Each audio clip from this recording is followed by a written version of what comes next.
Hello and welcome to Castanet's Week in Review. I'm Jen Zielinski. Our top story: after 86 years in business, Williams Moving and Storage has filed for bankruptcy.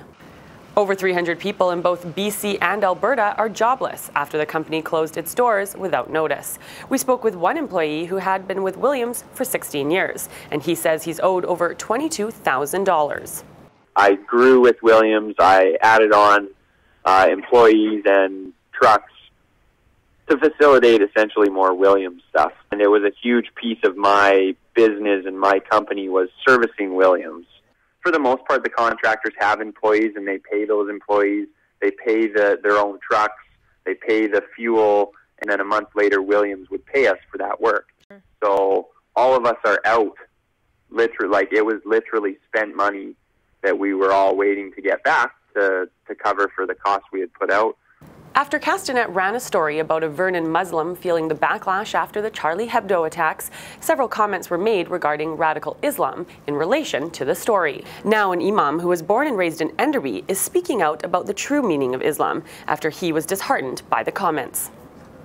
Islam itself is a religion of peace. I know you've probably heard that before, and it gets mixed up along the way. So there's, when you see things take place, let's call it what it is. These people are murderers. They're not anything more, anything less. You can call them a Muslim, you can call them a Christian, a Jew, a Buddhist, or an atheist. But a crime is a crime, and the perpetrator is labeled as such. For us, it's completely against Islam, completely forbidden for me to harm anyone. If you started this week with a bad case of the Mondays, you weren't alone. Monday was apparently the most depressing day of the year.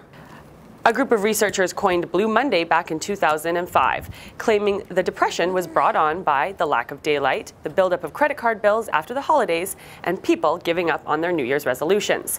However, one Kelowna woman wasn't losing hope. She set up a Facebook page to keep people smiling by doing happy deeds. For today, I did little baggies, and I've got a candy and a little card that says "Smile, you are loved," and it's got a little sticker in it, and little baggies, and we're just putting it on people's windshields in the parking lot. A former Kelowna youth pastor is building shipping container homes around the world to change the lives of people in need. In 2010, Bill Hebner led a team of 5 unskilled workers and a welder to build a simple 3-bedroom prototype using 40-foot shipping containers. In under a week, the project was completed and cost less than $10,000. Hebner has taken lessons learned from that house to build nurseries, schools, and more homes for the poor, raising over $2.5 million through private fundraising to build structures over the past 20 years. Wine and Dine has once again kicked off. More than 40 restaurants throughout the Thompson Okanagan are participating in the annual event, which will take place from January 23rd to February 11th.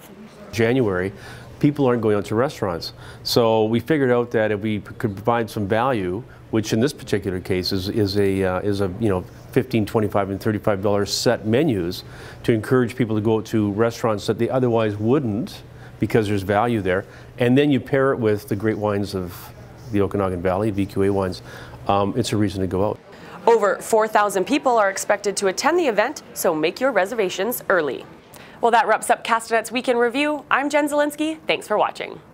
Remember to send your news tips to news@castanet.net and follow us on Twitter @CastanetNews.